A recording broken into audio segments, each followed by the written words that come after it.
శ్రీమాత్రే నమ. నా పేరు మురళీధర శర్మ.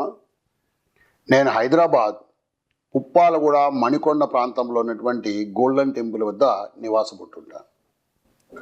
ఈరోజు మన ప్రేక్షకులకు 2024వ సంవత్సరం అంటే ఆంగ్ల క్యాలెండర్ ఆధారంగా మీ యొక్క రాశి ఫలితాలు ఏ విధంగా ఉంటాయంటే మేషరాశికి, వృషభ రాశికి ఎలా ఉంటాయి అనేటువంటి విషయాన్ని చెప్పే ప్రయత్నం చేస్తాను.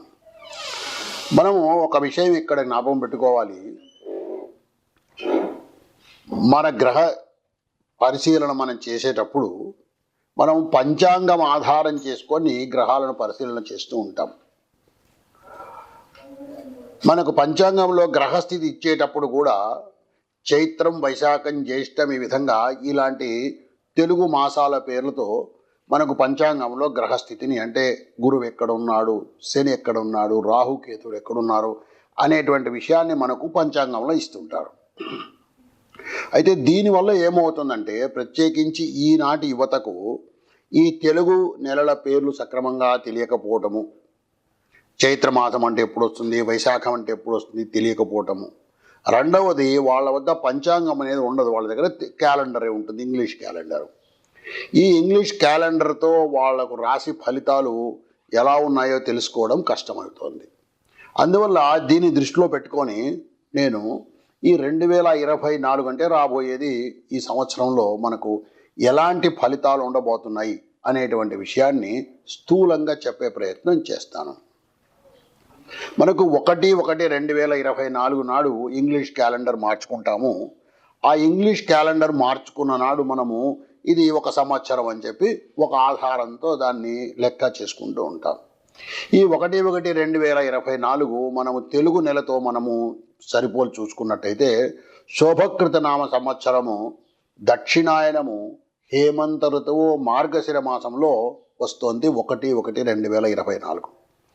ఆ రోజు సోమవారం అవుతోంది, బహుళ పంచమి అవుతోంది, నక్షత్రము మఖా నక్షత్రం అవుతోంది.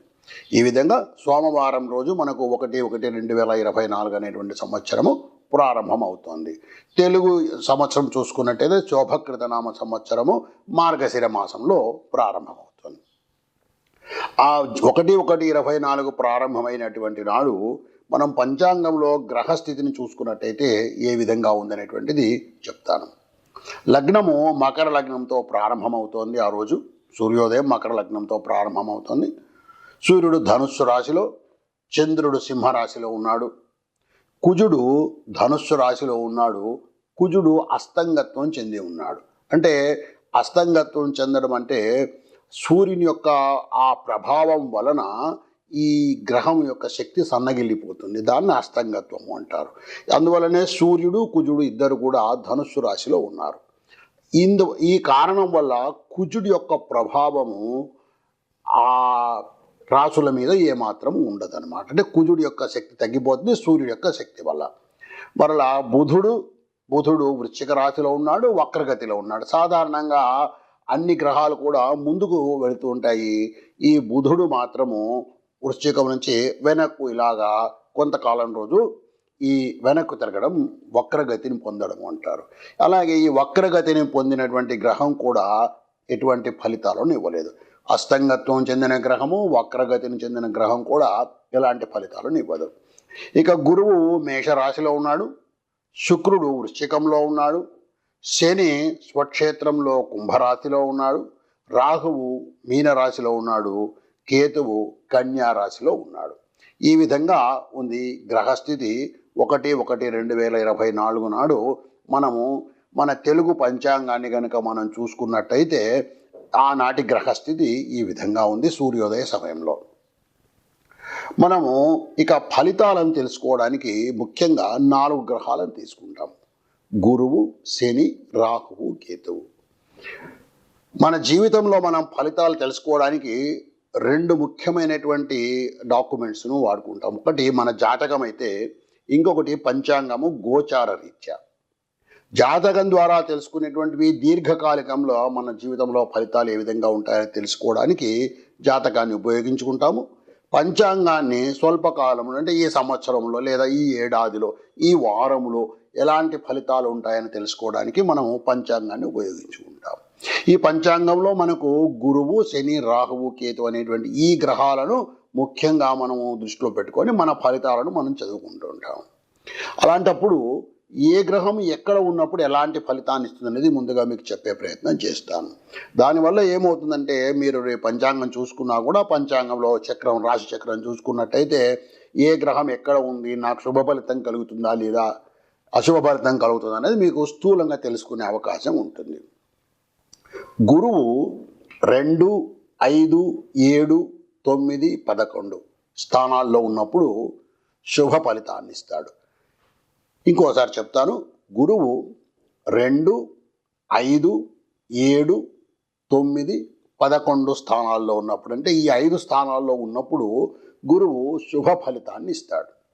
ఇక శనిని మనం చూసినట్టయితే శని ఉపచయ స్థానాలు అంటారు. అంటే 3, 6, 11 స్థానాల్లో ఉన్నప్పుడు శుభ ఫలితాన్ని ఇస్తాడు. అంటే ఎలా లెక్క పెట్టుకోవాలి? ఇప్పుడు ఉదాహరణకు మనది మేషరాశి అనుకుందాం, మన జన్మరాశి మేషరాశి అనుకుందాము. గురువు ఎక్కడున్నాడు? వృషభంలో ఉన్నాడు, అంటే రెండవ ఇంట ఉన్నాడు. రెండవ ఇంట ఉన్నటువంటి గురువు శుభాన్ని ఇస్తాడు మనకు. ఉదాహరణకు మేషరాశిలో మన జననమైంది, మేషరాశి మనది జన్మరాశి, గురువు కర్కాటకంలో ఉన్నాడు అనుకుందాం. మేషం, వృషభం, మిథునం, కర్కాటకం అంటే 4వ రాశి అవుతుంది. 4వ రాశిలో ఉన్నటువంటి గురువు శుభ ఫలితాన్ని ఇవ్వడు. 2, 5, 7, 9, 11 స్థానాల్లో ఉన్నటువంటి గురువు మాత్రమే శుభ ఫలితాన్ని ఇస్తాడు. అలాగే శని 3, 6, 11 స్థానాల్లో ఉన్నప్పుడు శుభ ఫలితాన్ని ఇస్తాడు. శనిని గురించి మనం ఇంకొక ముఖ్యమైన విషయం కూడా తెలుసుకోవాలి. శని 12వ ఇంట లేదా 1లో, అంటే జన్మ రాశిలోనే ఉన్నప్పుడు, లేదా 2వ ఇంట ఉన్నప్పుడు 12, 1, 2 ఈ 3 స్థానాల్లో ఉన్నప్పుడు ఏలినాటి శని అంటారు. అంటే 7.5 సంవత్సరాలు ఈ శని యొక్క ప్రభావం కాస్త తీవ్రంగా ఉంటుంది. ఎప్పుడు జన్మ రాశి నుంచి మనం చూసుకున్నప్పుడు శని సాధారణంగా 3, 6, 11 స్థానాల్లో శుభాన్ని ఇస్తాడు.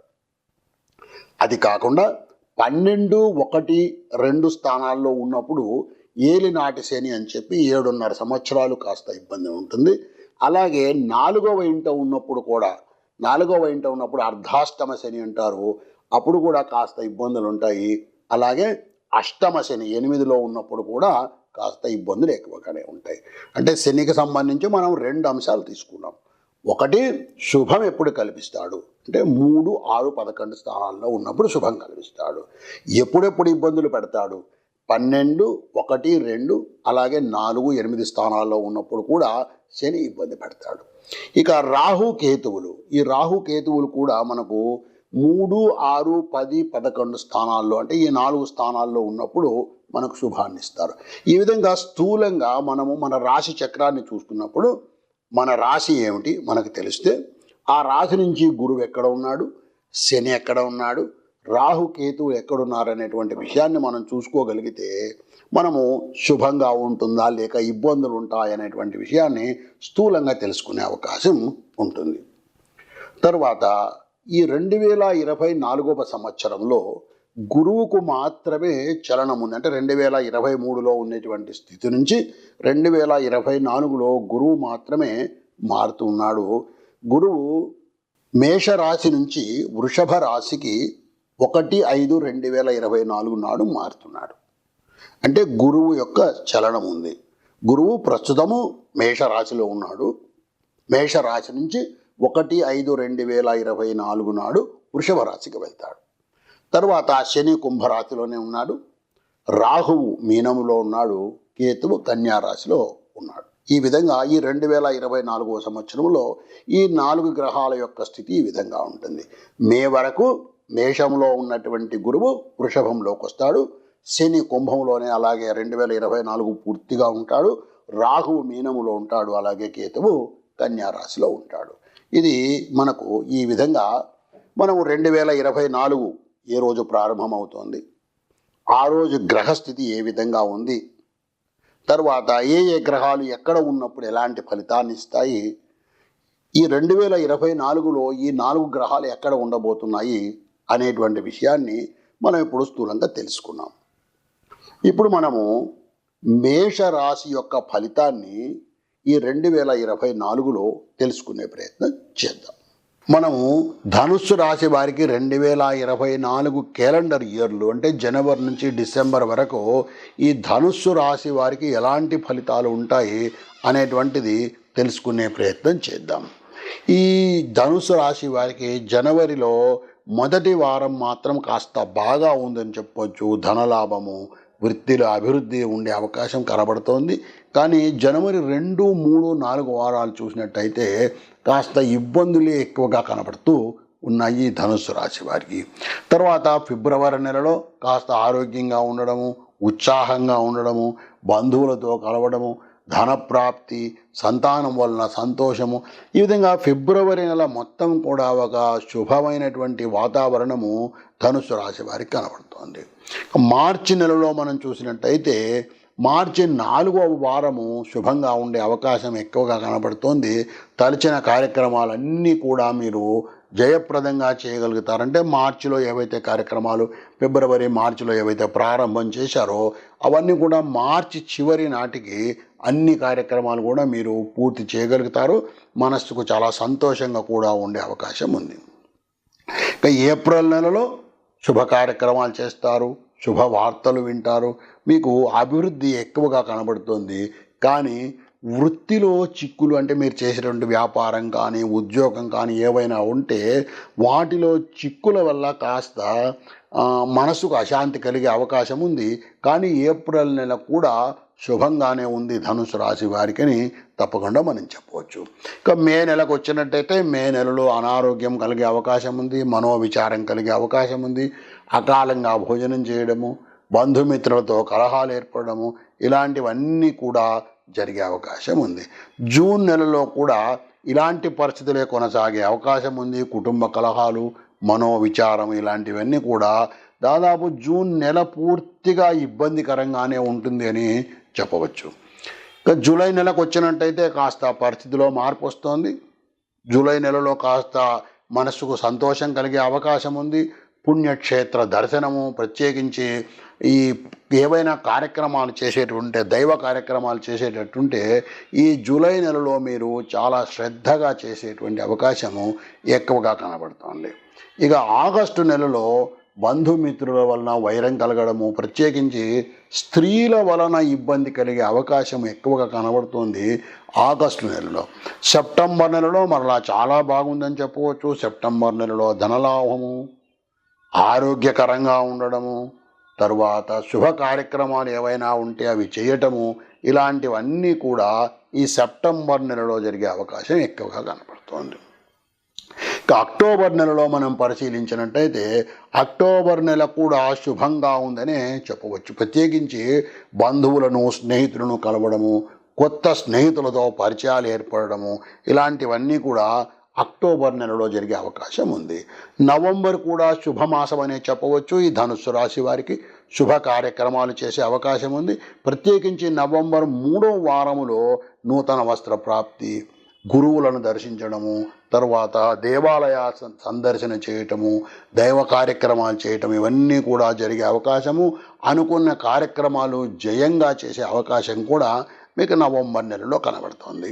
డిసెంబర్ నెల కూడా దాదాపు శుభంగానే ఉందని చెప్పవచ్చు. డిసెంబర్ నెలలో కాస్త 2వ వారంలో కాస్త భార్యాబిడ్డలతో ఇబ్బందులు, కలహాలు కనపడినా కూడా డిసెంబర్ నెల పూర్తిగా బాగుందని చెప్పవచ్చు.